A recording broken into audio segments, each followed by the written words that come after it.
nessa semana, a pedido de muitas pessoas, quando eu mandei nas caixinhas aquelas perguntas, né, de que assuntos vocês gostariam de ouvir, que perguntas que vocês têm em relação à meditação, o que te causa estresse, ansiedade, né, porque são as questões mais comuns que chegam para mim em relação o porquê fazer meditação, né? E então,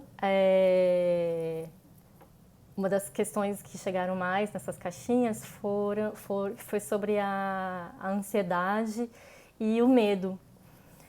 E boa noite quem está chegando, sejam bem-vindos. Então, a aula de hoje vai ser sobre esse assunto que vocês escolheram, que vocês trouxeram para mim, que é sobre ansiedade e medo, como esses dois aspectos que se tornaram tão presentes na nossa vida nesse último ano, principalmente por causa da pandemia, do Covid, como isso afeta o nosso dia a dia, como isso afeta os nossos relacionamentos, o nosso cotidiano, a nossa forma de reagir às situações externas e como isso afeta a nossa vida, como o nosso corpo reage a tudo isso, quando a ansiedade e o medo ficam mais presentes. E como lidar com isso de forma saudável. Então, primeiro, o que é a ansiedade? O medo e a ansiedade, eles têm uma relação no sentido de que o medo ele pode nos trazer uma ansiedade maior, né? Mas o medo é uma função do nosso comportamento, do comportamento humano, que na verdade ele é saudável. Ele tem uma função na nossa sobrevivência. Então, o medo ele vai nos proteger, ele tem a função de nos proteger da dor, do sofrimento. Primeiramente das questões físicas, né? Então, quando nós temos medo de, enfim, algum animal, eu particularmente eu tenho medo de barata. Então, não que a barata vai fazer alguma coisa pra mim, não vai, né? Mas eu tenho medo, acho que é mais nojo do que medo, mas tem pessoas que têm medo, e aí esse medo se torna tão extremo que aí se torna uma fobia, né? Mas o medo tem essa função. Proteção contra a dor, contra o sofrimento, mas e quando a gente tem o medo, quando o medo chega, o nosso corpo, o funcionamento do nosso corpo muda. Um sistema todo regulado do nosso corpo, do nosso cérebro, que vai mandar esses sinais para o nosso corpo, ele se estabelece para que o nosso corpo fique preparado para, frente a essa situação de ameaça que nos traz medo, nosso corpo fica preparado para lutar contra essa ameaça ou fugir dessa ameaça. Então esse é o sistema, um dos sistemas mais primitivos do nosso cérebro, que fica numa região do nosso cérebro mais primitiva, que chama amígdala, é o termo técnico, e essa região, e ela fica mais no centro do nosso cérebro. Então essa região ela é responsável por essa resposta, por essa reatividade que a gente tem frente a essa situação que nos traz medo, né? Então vai trazer essa resposta de luta ou fuga. E aí, quando nós disparamos essa região do cérebro que vai fazer essa resposta de luta ou fuga, o nosso sistema, o cérebro, ele manda um sinal para o corpo que vai preparar o corpo para lutar ou para fugir. E esse sistema tem um nome técnico também, que chama sistema autônomo simpático, e a gente começa a liberar várias substâncias que vão fazer com que a nossa frequência cardíaca aumente, a nossa respiração fique mais, a frequência respiratória aumente também, os vasos sanguíneos do intestino, de outras partes, da pele, se contraem, e os nossos músculos ficam preparados para atuar, para a gente fugir ou para a gente lutar. Então, esse é um sistema que funciona no nosso corpo justamente para nos proteger, né? É um sistema de proteção. Então, quando tem essa situação de ameaça, a gente vai ter esse tipo de reação.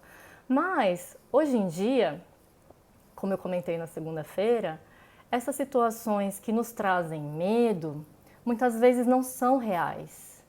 Elas são criadas na nossa mente, na nossa imaginação.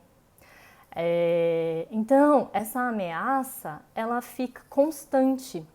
Ela não é só momentânea, ela não é pontual. E aí, o que acontece? Esse medo, ele se torna constante, porque a nossa mente entende que essa ameaça está presente o tempo inteiro, mas aquilo não é real.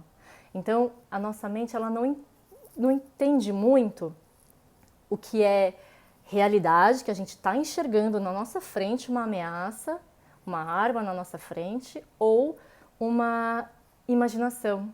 A gente imagina que vai acontecer essa situação que vai nos ameaçar, e a gente já imagina isso, já visualiza na nossa mente, e isso já dispara o mecanismo de reação, de luta ou fuga no nosso sistema. Então, o nosso sistema fica a todo momento, constantemente, disparado, com esse mecanismo de luta ou fuga disparado.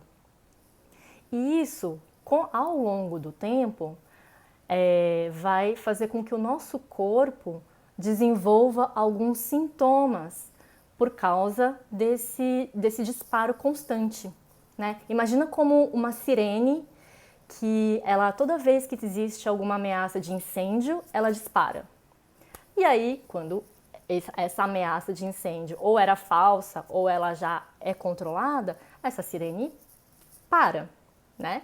Ela silencia. Mas imagina que o sistema de detecção de fumaça, ele está constantemente achando que tem fumaça ali, mesmo não tendo fumaça. E aí o que acontece? Essa sirene fica o tempo inteiro disparada. Ela não para nunca, ela não cessa nunca, ela não silencia nunca. E aí o que acontece? Você fica nervoso, você fica cansado, você fica indisposto, esgotado, com a energia esgotada, ou você fica muito agressivo, muito reativo, tudo te irrita, você responde para tudo, né? Às vezes até uma resposta meio exagerada, né, frente àquela situação. Então isso traz esse tipo de reatividade e a gente começa a achar que aquele comportamento que a gente começa a apresentar é normal, mas não é. Ele não é normal. Já é o seu corpo demonstrando alguns sintomas de que algo está errado, de que alguma coisa está acontecendo e você não está percebendo, mas o seu corpo sabe. A nossa mente quer falar, ah não, eu estou só cansado porque eu não dormi direito. Ah não, é só porque eu estou trabalhando demais, então não, é normal isso, mas não é normal.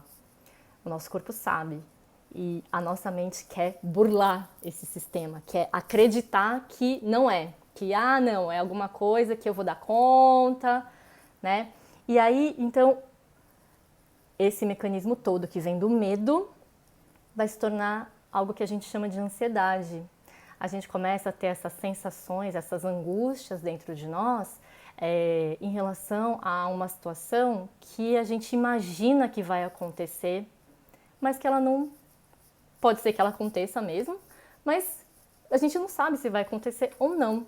E nós ficamos nesse estado de alerta o tempo inteiro, por medo, receio de que algo no futuro vai acontecer.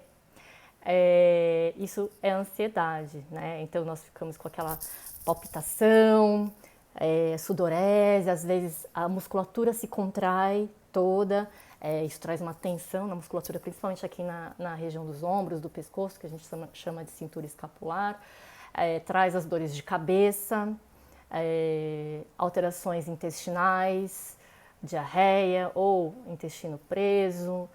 Então, o nosso corpo começa a manifestar vários sintomas por causa da ansiedade, que é esse medo constante na nossa vida, criado pela nossa imaginação, pela nossa mente mesmo. Muitas vezes, para pensar, é real esse medo? Aliás, eu quero que vocês mandem aqui, escrevam para mim, por favor, o que te traz medo, do que você tem medo, nessa vida. Pode ser algo físico, que nem eu falei, barata, ou pode ser algo mais abstrato, tipo, eu tenho medo da morte, tenho medo de ficar sozinho, tenho medo de perder os meus parentes, tenho medo de sofrer um assalto, tenho medo da violência. Do que você tem medo hoje?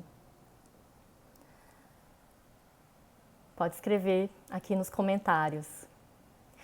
E o que te traz ansiedade hoje? O que te faz ficar ansioso? Pode ser doença, e doença na família. Sim, para quem não sabe, eu sou médica, eu sou médica cirurgiã de cabeça e pescoço e eu trato muitas doenças de câncer, câncer de boca, câncer de laringe, principalmente doenças da tireoide. E eu conversando com os meus pacientes, muitos pacientes têm medo da doença voltar, tem medo de quando vai fazer os exames, tem medo do resultado dos exames, né? Medo de ficar doente, barata muito, medo do futuro. Mas o que no futuro te traz medo, Eliana? Medo de perder alguém da família, Covid, que mais? Medo de não conseguir pagar as contas, sim, é um medo que nesse último ano ficou muito mais, né, presente com a nossa crise econômica recidiva, da doença, sim. E esses medos dessas situações, sentir algum sintoma no corpo ou doença na família, sim. Esse receio, eu acho que um exercício muito interessante, e que eu faço muito comigo também, é de se esse medo, se essa situação de que eu tenho medo, essa situação ela é real, ela aconteceu, ou ela realmente acontece. É um exercício que eu faço bastante, e principalmente em relação ao Covid. Na primeira onda do Covid, ano passado, eu não foi próxima da minha família. Apesar de eu ser médica, né, lidar trabalhar em hospital, são os pacientes, né, mas não na minha família. Mas a segunda onda, esse ano, realmente chegou muito próximo de mim. Parentes muito próximos ficaram doentes, ficaram com uma doença muito grave mesmo. Então, eu realmente fiquei com muito medo e me trouxe muita ansiedade. Mesmo meditando todos os dias, né, eu tive medo quando me ligaram do hospital e falaram da situação do meu padrinho. Aliás, meu padrinho me mandou mensagem falando como ele estava, que ele estava no hospital, que ele ia para a UTI. Na hora, mesmo sabendo, mesmo tendo conhecimento, mesmo sendo médico, sabendo que a intubação precoce ela ajuda no prognóstico, no tratamento, eu tive muito medo, muito medo. E eu senti tudo aquilo que eu falei. Palpitação, sudorese, ficou calor, ficou quente, fiquei vermelha, aí deu choro, tremores, senti tudo isso. É um mecanismo do nosso sistema simpático e que, né, traz todas essas reações físicas do nosso corpo, né? Sim, o medo não é ruim, ele é saudável. Ele só se torna não saudável quando ele fica muito crônico e é frente a alguma situação que talvez não seja real. Né? Isso que eu falei no comecinho, ele é saudável, ele é um mecanismo muito saudável do nosso corpo, que ele vai nos proteger, sim, mas a partir do momento que ele se torna ou exagerado ou constante frente a situações imaginárias que a nossa mente cria, aí esses sintomas começam a interferir no nosso cotidiano, na forma que a gente lida com as situações, aí sim ele passa a não ser saudável. Né? E aí, dependendo do grau que a pessoa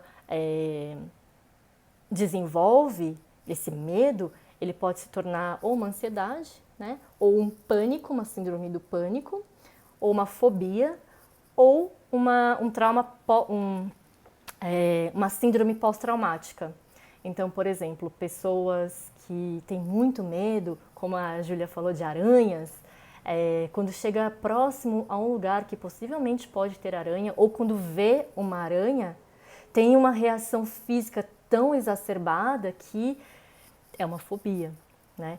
Muitas pessoas têm medo de lugares apertados.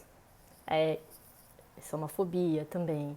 Não consegue fazer, por exemplo, os exames de tomografia, de ressonância, né? Porque fica num ambiente muito fechado. Então, isso é uma... Porque, assim, se você for pensar, o que vai acontecer se você está num ambiente fechado como esse, por exemplo, uma tomografia?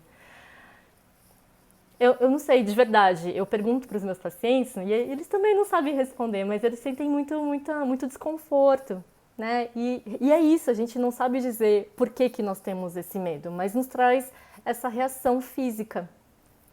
E pessoas que passaram realmente por um trauma, por alguma situação que foi extremamente difícil, ou uma situação que trouxe muita dor, muito sofrimento, mesmo que você que passou, que acabou toda aquela situação passou, foi resolvida, fechou,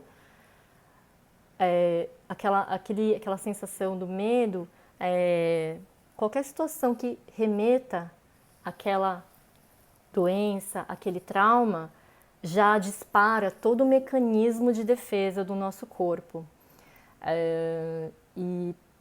Isso foi muito estudado, principalmente em refugiados, em pessoas que passaram por situações extremas de violência, como guerra ou soldados, né?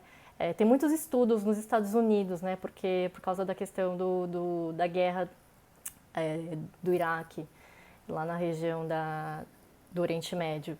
E os soldados e a família desses soldados que voltavam de lá acabavam desenvolvendo essa síndrome do estresse pós-traumático.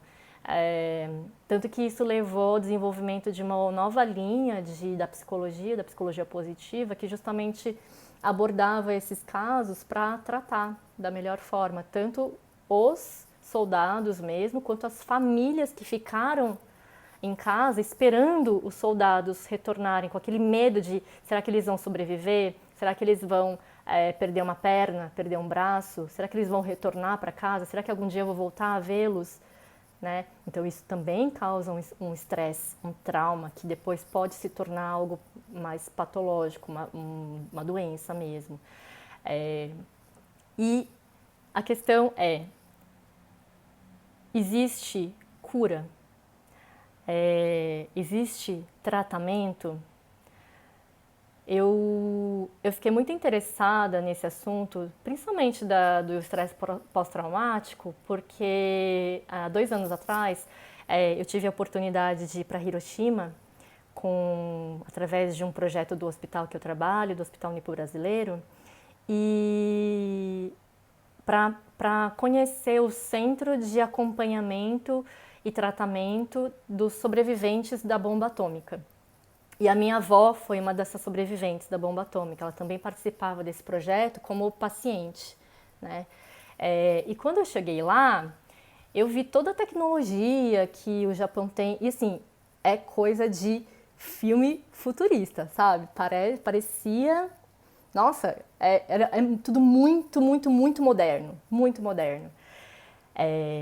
Muitos computadores, muitas máquinas cheias de umas tecnologias que nem eu entendi direito, e umas pessoas trabalhando lá, pesquisadores de prêmio Nobel, que eu tive a honra de conhecer, assim, de conversar com eles, foi muito fantástico.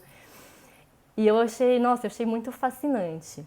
Mas eu perguntei para eles, é muito interessante, né? Acho muito legal essa pesquisa que vocês fazem em relação às doenças, ao câncer que essas pessoas podem se desenvolver, né? E tudo que surgiu de tecnologias e tratamentos a partir desses estudos. Mas eu perguntei em relação à questão emocional, a questão da saúde mental desses pacientes. E é uma coisa que eles não souberam me dizer, porque eu não sei se é questão cultural no Japão, mas não tinha muitos projetos em relação a isso, diferente das pesquisas em relação ao Holocausto, né, à Segunda Guerra, né, aos judeus nos campos de concentração. Isso sim, existem muitos trabalhos falando sobre as questões emocionais dessas pessoas, mas no Japão é interessante que não se falou muito, né? Pode ser que existam trabalhos, mas eu não tive acesso a eles. Mas eu lembro que a minha avó, toda vez que tocava no assunto da guerra, porque ela estava lá, ela cuidou das pessoas que sofreram, né, as questões físicas, né, ela não conseguia falar, ela era muito traumatizante para ela. Ela travava, ela paralisava. E aí, quando eu comecei a pesquisar isso, eu li alguns estudos de terapeutas, psicólogos que hoje estão nos Estados Unidos, né, em relação aos sobreviventes do Holocausto.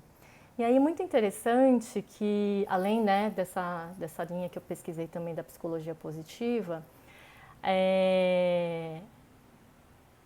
eles chegaram à conclusão de que sim, existe um componente genético, tanto para a ansiedade quanto para a depressão, e que, por exemplo, dessas pessoas que sofreram todo esse trauma durante o Holocausto, durante a guerra, durante o campo de concentração, e acabaram desenvolvendo doenças psicológicas, né, traumas emocionais, as duas próximas gerações também tinham resquícios dessas doenças emocionais.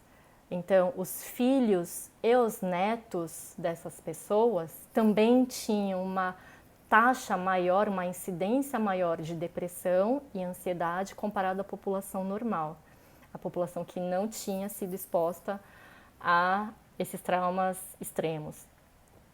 E também um outro fato interessante que eles descreveram é que essas gerações seguintes a essas pessoas que sofreram os traumas, eles seguiram principalmente duas carreiras.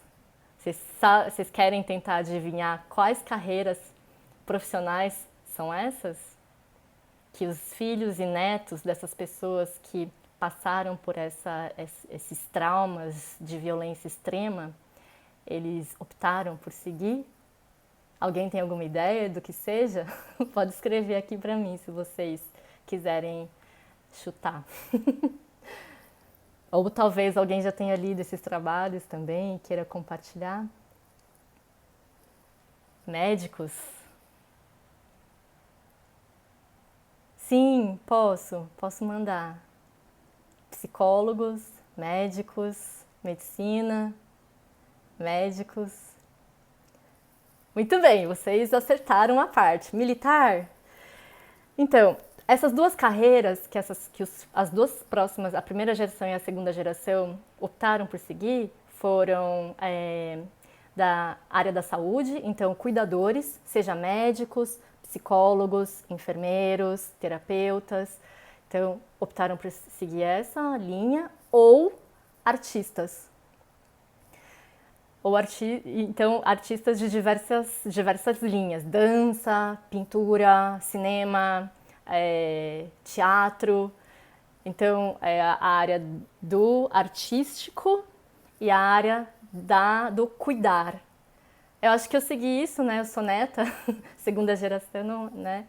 Meu pai também é médico, então eu acho que eu tô dentro como fala? Desses números, né? Sim, a arte salva. A arte é uma forma de você expressar e liberar todas essas questões que estão dentro do nosso inconsciente, do subconsciente, né? E aí, é que entra a questão isso, nas estatísticas. Eu estou dentro das estatísticas. Obrigada, Samantha. Eu estou dentro dessas estatísticas porque eu segui as duas linhas. Eu sou médica, então eu estou dentro da linha do cuidar, dos cuidadores. E também eu sempre gostei muito, muito, muito de artes. Então, para quem não sabe, algumas pessoas daqui já sabem, mas eu também pratico dança. Quando eu era criança eu praticava balé clássico, sapateado e jazz, e hoje, há alguns anos, eu pratico dança indiana. E é uma modalidade que me traz muito, mas muita liberação. Muito assim, transcendência mesmo. E realmente tem uma questão de cura mesmo, né? Hoje existe a arte-terapia, a musicoterapia, então, dança-terapia, então sim, a arte também tem um papel nos tratamentos, né, de cura mesmo. E aí é que entram as linhas de tratamento, tanto da ansiedade quanto do estresse, da depressão. Cura é, é algo que eu não sei se eu vou poder dizer em relação à cura, mas de controle e tratamento da ansiedade, sim, existem linhas de tratamento para isso. E quais seriam elas? Uma coisa que eu frisei muito, muito, muito, muito nas 2 últimas semanas, e eu sempre falo para os meus pacientes, é a atividade física. A primeira base de todo o tratamento de todas essas doenças psiquiátricas, emocionais, psicológicas, é atividade física. Atividade física é importantíssimo. Então, quem ainda não está participando do desafio que eu lancei essa semana de fazer alguma atividade física, tirar uma fotinho, postar nos stories e me marcar, amanhã já faz isso e me marca lá, tá? Todo dia eu estou postando porque eu acho que eu tenho que ser um exemplo, né? Se eu falo para fazer, eu tenho que fazer também. E eu não sou muito fã de atividade física, mas eu me forço a fazer. A Fernanda já tá na esteira. Muito bem. Pode tirar uma selfie aí e já me manda. Muito bem. Mas atividade física, sim. Os trabalhos científicos demonstram que sim, ela é estatisticamente significante no tratamento de todas essas questões. Ansiedade, depressão, estresse. Sim, atividade física precisa fazer. Porque na atividade física a gente libera várias substâncias que estão relacionadas ao bem-estar, ao relaxamento e ao controle. Lembra daquele sistema simpático disparado que eu falei? A atividade física ajuda a controlar isso.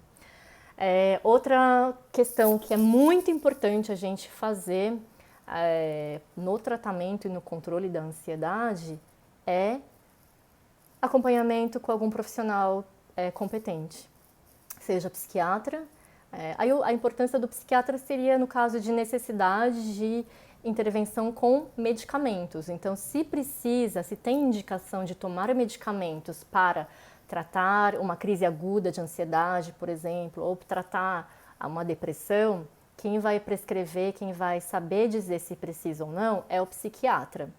Mas o psicólogo que faz a psicoterapia, ele é extremamente importante, porque existem questões, principalmente da nossa mente, que precisam ser um pouco mais organizadas ou que precisam ser identificadas, os focos, as causas que nos trazem esses sofrimentos, esses medos, essa ansiedade. Então, é necessário identificar tudo isso para desconstruir e superar. E isso muitas pessoas sim conseguem, né, sozinhas, de forma sozinha, são autodidatas, mas é importante você ter um acompanhamento com um profissional que sabe lidar com isso para te ajudar a caminhar nessa jornada, né, para te acompanhar nessa jornada. Então eu recomendo sim, sempre, todas as pessoas, eu faço também psicoterapia ou algum grupo de suporte terapêutico. Eu recomendo essa uma outra base do tratamento. E outras formas de tratar, que também têm demonstrado resultado, que as pesquisas científicas demonstram sim o benefício, são as atividades, principal assim, que tem de estudos é o mindfulness, né? Mas as meditações, as técnicas de meditação ajudam bastante. E eu vou frisar novamente, não é uma modalidade só que vai trazer o tratamento. É um conjunto de frentes que vai realmente trazer o maior benefício. Então, atividade física, junto com terapia, junto com meditação ou mindfulness. O yoga, você pode juntar a atividade física junto com a meditação. O yoga tem essas duas funções, né? Então, é uma modalidade bastante interessante, que inclusive hoje eu comentei com uma paciente que quando uma pessoa é ansiosa, às vezes é muito difícil começar a meditação, porque ficar parado por uma pessoa ansiosa é muito difícil, né? Então, no começo, a meditação sentada, parada, de olho fechado, às vezes pode ser muito desafiador, né? Não pode, às vezes não é fácil. E aí a pessoa acaba desistindo. Mas não desiste, por favor, não desiste, porque no começo é assim mesmo, mas depois, com o tempo, vai ficando cada vez mais fácil, é questão de prática e de hábito. O seu corpo, ele precisa reaprender uma outra forma de lidar com as situações, né? Então, o ansioso está acostumado a ficar elétrico, fazer muitas coisas, né? Atenção em muitos focos ao mesmo tempo. Então, mudar esse mindset, essa forma de encarar a situação, demanda esforço mesmo, né? Então, não desiste. No começo pode ser não muito fácil, mas depois melhora, eu prometo. Sim, pode ser uma caminhada de atividade física. A caminhada, se você fizer todos os dias, 30 minutos já traz um benefício. Se você fizer 3 vezes na semana, aí precisa ser um pouco mais. O que os estudos mostram é 50 minutos se você fizer 3 vezes na semana. Agora, para questão de emagrecimento ou de aumento de massa muscular, aí só a caminhada não vai ajudar. Mas para as questões emocionais, a caminhada ajuda sim. Sim, caminhada, teatro, arteterapia, meditação. Chás ajudam? Alguns chás podem ajudar, mas aí é como os medicamentos, né? Eles vão te ajudar naquela fase aguda. Agora, tratar a raiz do problema, aí são essas outras modalidades que eu falei, atividade física, terapia, a meditação, o yoga. Tem outras modalidades também que ajudam, né? Não só isso. Acupuntura também pode ajudar na fase aguda, então ajuda bastante. E o mais importante que eu gostaria de trazer para vocês é que assim, todos esses tratamentos, eles vão ajudar, mas eu considero uma das questões mais importantes a gente tentar chegar na origem. O que trouxe aquele medo? O que trouxe aquela ansiedade pra gente? Porque se a gente só for mascarando ou tratando essas capinhas, essas camadas que estão ao redor da raiz, a gente pode amenizar os sintomas, mas a raiz do problema vai continuar ali, né? Ela vai continuar atuando. Então é importante a gente tirar a atenção para o exterior e voltar a atenção para o interior para começar a investigar isso, para começar a investigar essas questões.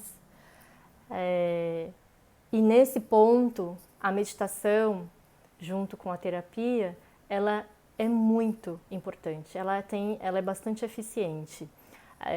Se você fizer a meditação voltada para esse sentido do autoconhecimento,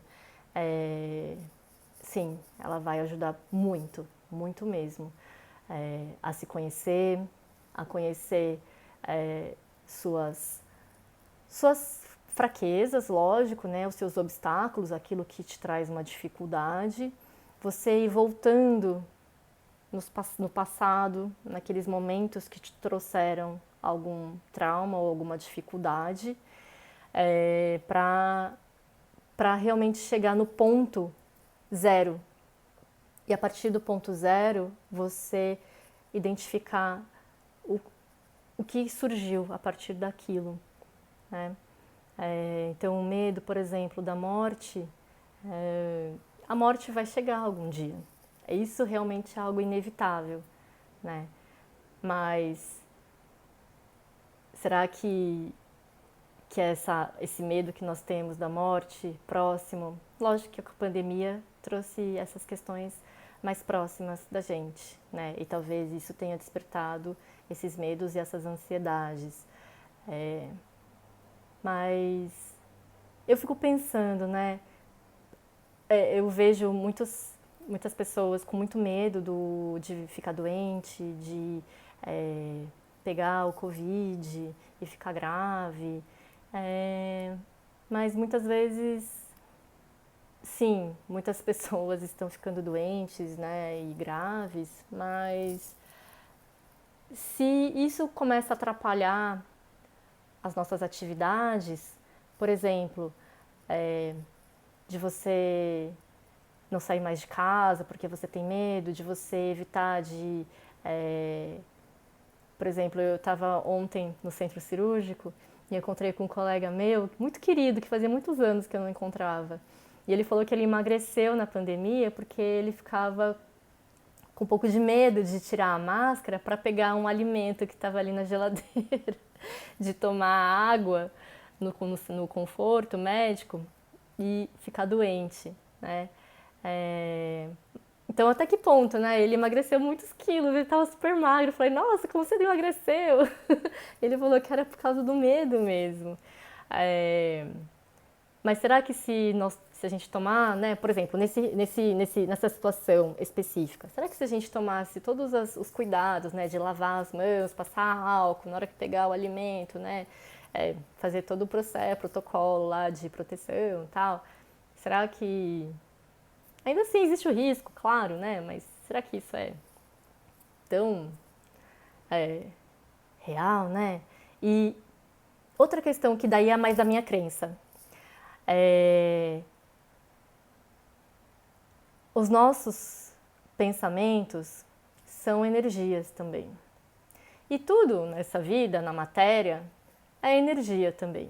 Então, se nós pensarmos que tudo é energia, inclusive os nossos pensamentos, as nossas crenças, eu penso, será que essa energia que a nossa ciência de hoje não consegue mensurar, ou se consegue mensurar é de uma forma muito ainda primitiva, mas não significa que não exista, né?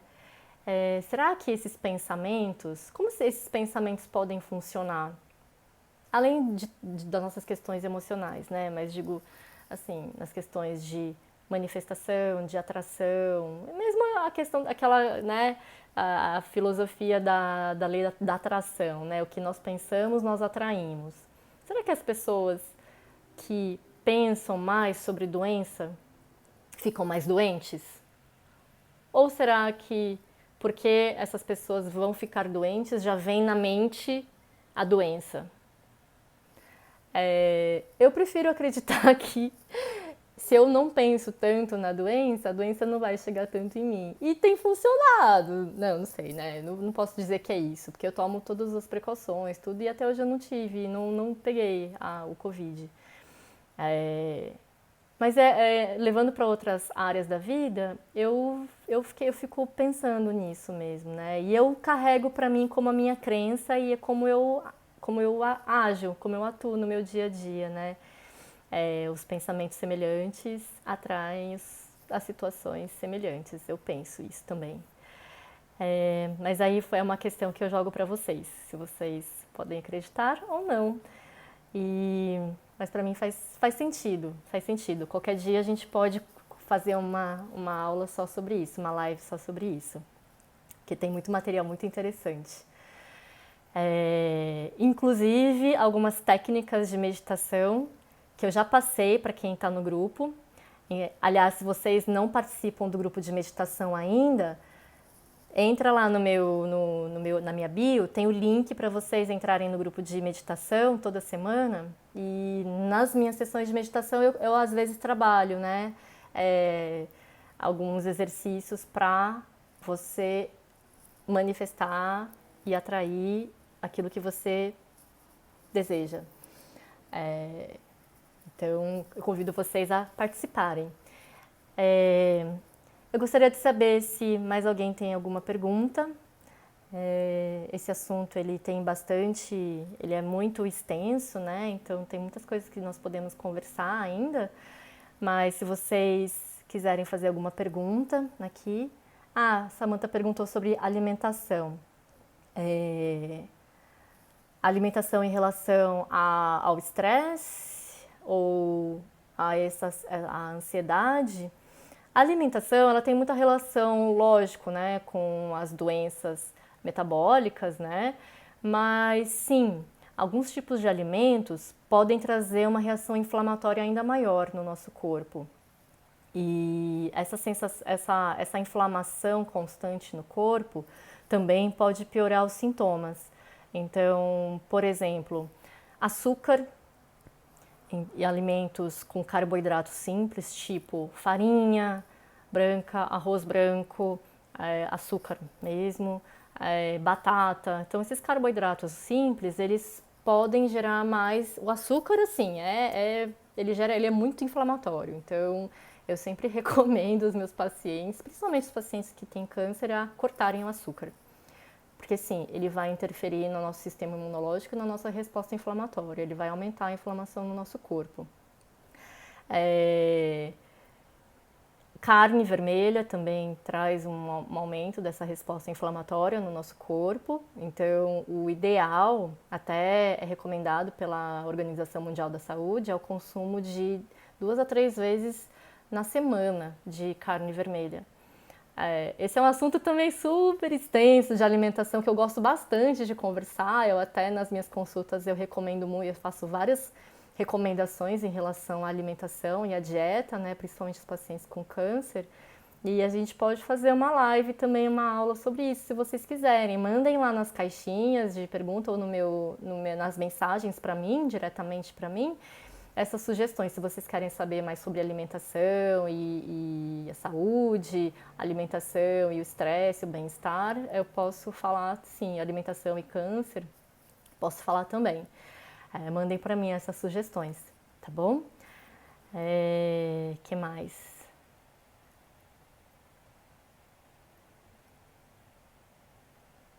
Os adoçantes? Os adoçantes é assim, existem diversos tipos modalidades de adoçantes, né? Então tem os adoçantes naturais e o único que é realmente natural mesmo é o stevia. E esse é o que eu recomendo. Os outros, mesmo o xilitol, né? Ele também, os adoçantes eles acabam alterando a flora intestinal. E o único que é natural é o stevia. Então eu recomendo o stevia. Mel também é igual ao açúcar, ele traz uma reação inflamatória no nosso corpo, apesar de ser bem saudável, né? Em relação à falta de ar, né? Quando nós temos essa resposta, lembra que eu falei no começo da aula sobre o nosso sistema simpático e quando a gente está enfrentando algo, uma ameaça, ele é disparado, então aumenta a frequência cardíaca e a frequência respiratória. E a musculatura, ela fica mais preparada para contrair, para funcionar. Então, cronicamente, ou seja, ao longo do tempo, se a gente está nesse estado constante de alerta, né, de medo, de resposta simpática, toda a musculatura aqui ao redor do pescoço, ela fica tensa, ela fica contraída.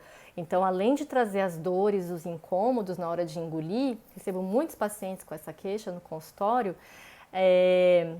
traz uma sensação de sufocamento. Então, além da sua respiração estar mais curta, mais rápida, você tem essa sensação de sufocamento. Às vezes, é uma sensação de falta de ar por causa de ansiedade mesmo, por causa de estresse. Agora, se você já tem uma doença respiratória, asma, bronquite, alguma coisa assim, talvez seja melhor você procurar um especialista, né, um médico especialista, para tirar essa dúvida mesmo, para descartar as doenças físicas mesmo, né? E aí ver se realmente é algo emocional. Que mais? Cachaça? Eu não consumo mais bebida alcoólica, né? Nem a dose de vinho que algumas pessoas recomendam tomar com frequência. Ela pode até em um certo momento trazer um relaxamento, né? Físico e trazer algum não benefício, mas alguma sensação de leveza, de bem-estar momentâneo, por causa da liberação de algumas substâncias mesmo, neurotransmissores no nosso cérebro. Mas ao longo do tempo, essa questão não é tão benéfica e em relação às doenças, outras doenças tipo câncer, doenças do trato gastrointestinal, estômago, intestino, a bebida alcoólica não faz muito bem não, tá? Então eu pessoalmente eu não recomendo, tá bom? E também para a questão da meditação, a bebida alcoólica não é boa. Então eu, como quero manter a minha mente limpa, eu não consumo bebida alcoólica. Para questão da meditação, né? E a alimentação também tem alimentação que influi no funcionamento cerebral. Então eu também evito de consumir alguns alimentos. Leite e derivados. O leite, sim, tem pessoas que têm alergia e têm alguma intolerância aos laticínios, né? Então, sim, eles podem causar uma reação inflamatória nessas pessoas. Eu tenho um pouco de intolerância à lactose, então eu evito. Eu sou vegetariana e eu acabei. Eu nunca gostei muito de leite, para falar a verdade, né? Mas hoje em dia eu consumo mais o leite vegetal. Consumo ovo também, mas o leite é algo que. Queijo eu gosto, mas eu também já não consumo tanto. A crise de ansiedade em um ambiente positivo, Solange, você diz em relação a, por exemplo, uma situação que é boa e que você sente ansiedade? É isso que você quis perguntar? Então, essa é a situação em que o medo, né? Por exemplo, quando você fazer uma apresentação de uma aula, né, de quarta-feira à noite para várias pessoas, é uma situação que é benéfica, é uma situação boa. Quando você vai ganhar um prêmio, quando você vai subir num palco para receber uma premiação, quando você vai, enfim, uma situação boa, né, que nós julgamos positiva, o nosso cérebro também tem essa resposta, né, de disparo do nosso sistema simpático. E aí, às vezes, por exemplo, por exemplo, eu sou muito tímida e falar em público para mim eu tenho medo. Principalmente pelo julgamento, né? As pessoas não vão gostar do que eu vou falar, as pessoas não vão me ouvir, eu vou ser rejeitada, tudo aquilo que eu já falei na aula passada, né? E aí isso acaba me trazendo todo o disparo de taquicardia, sudorese, respiração mais superficial, mais rápida. Eu fico tensa, quando eu vejo, às vezes eu tô assim, né? Não, deixa eu relaxar, né? Então, sim. Outra coisa que também é muito importante no tratamento da ansiedade, do estresse, é a respiração. Então, os exercícios respiratórios, eles têm muito benefício para ajudar a diminuir essa resposta simpática, né? Quando a gente faz respirações profundas e lentas, nós temos uma resposta de relaxamento cerebral e física que vai contrabalancear esse disparo do sistema simpático.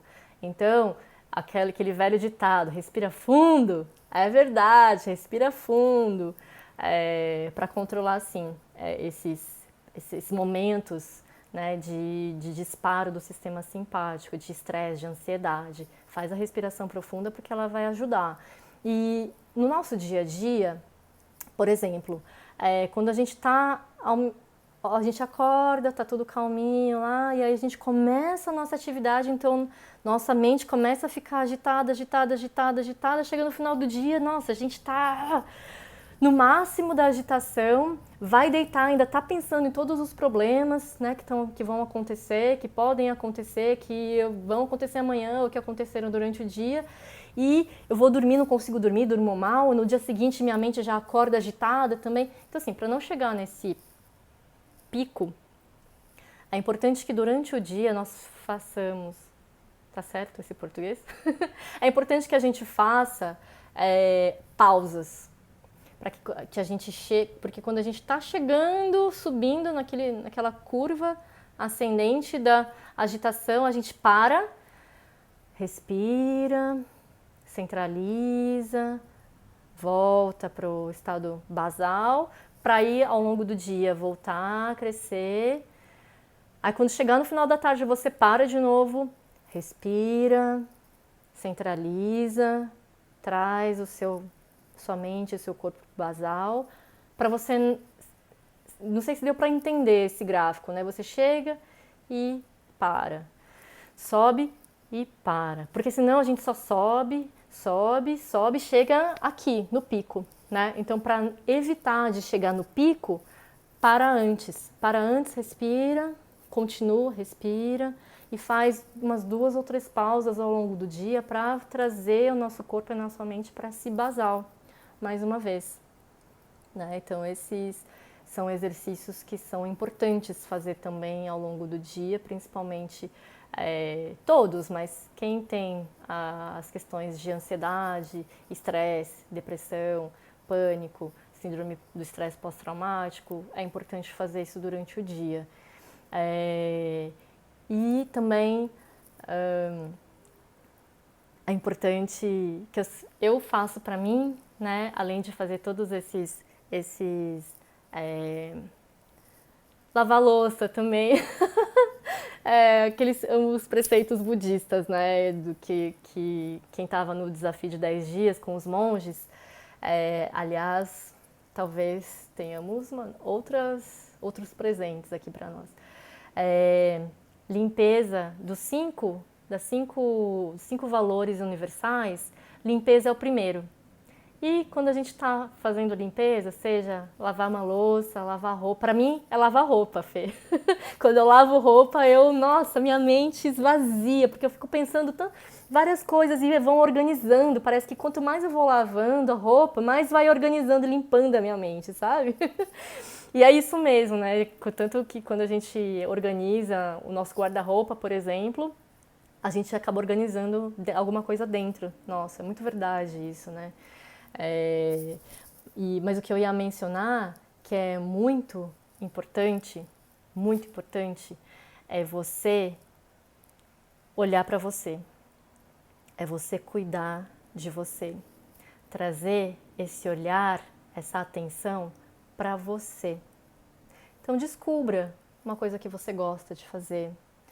Descubra algo que você é bom em fazer, uma qualidade, um talento que você tem. Descubra a sua verdade, a sua essência, a sua natureza. Porque se a gente vai querer cuidar de outras pessoas, dos filhos, dos pais, do companheiro, nós precisamos cuidar da gente primeiro. Senão a gente não dá conta do resto, né? Então, acho que essa é a mensagem final que eu quero passar nessa aula. Cuidem de você, cuide de você, olhe para você, perceba o seu corpo, perceba o que ele está te falando. Cuida de você porque você é importante, ok? Então, vou pedir, quem tiver mais dúvidas, pode mandar por mensagem para mim aqui no Instagram mesmo, ou por mensagem no WhatsApp ou no grupo. Quem ainda não entrou no grupo das aulas aqui, eu vou pedir para vocês entrarem no link que está na minha bio E lá no grupo eu mando alguns materiais de referências, alguns exercícios que eu faço também. E também obrigada, muito obrigada. Eu que agradeço poder compartilhar com vocês as minhas experiências também. E só para finalizar, eu vou propor um exercício que é a gente fazer respirações profundas e lentas. Então vamos fazer 8 respirações profundas e lentas e a gente vai inspirar em 4 tempos, segura o ar 4 tempos e solta em 6 a 8 tempos. E a gente vai fazer esse exercício 8 vezes. Mantenha a coluna reta, senta numa posição confortável, pode fechar os olhos se você quiser. E vamos começar, vamos fazer juntos. Então, inspira, 1, 2, 3, 4, segura, 1, 2, 3, 4 e solta, 1, 2, 3, 4, 5, 6. Inspira, 1, 2, 3, 4, segura, 1, 2, 3, 4 e solta, 1, 2, 3, 4, 5, 6. Inspira, segura e solta.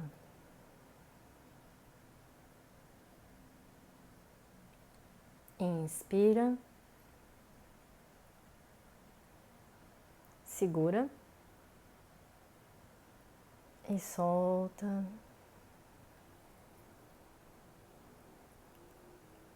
Inspira, segura e solta. Mais uma vez.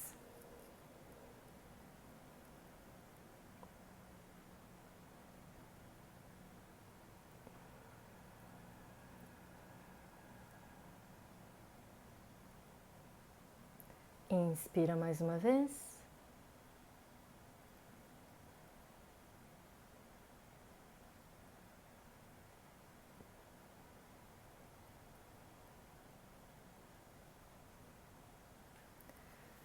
Último ciclo, inspira.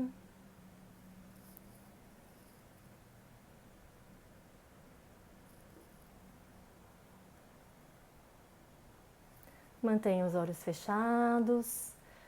Sente o seu corpo.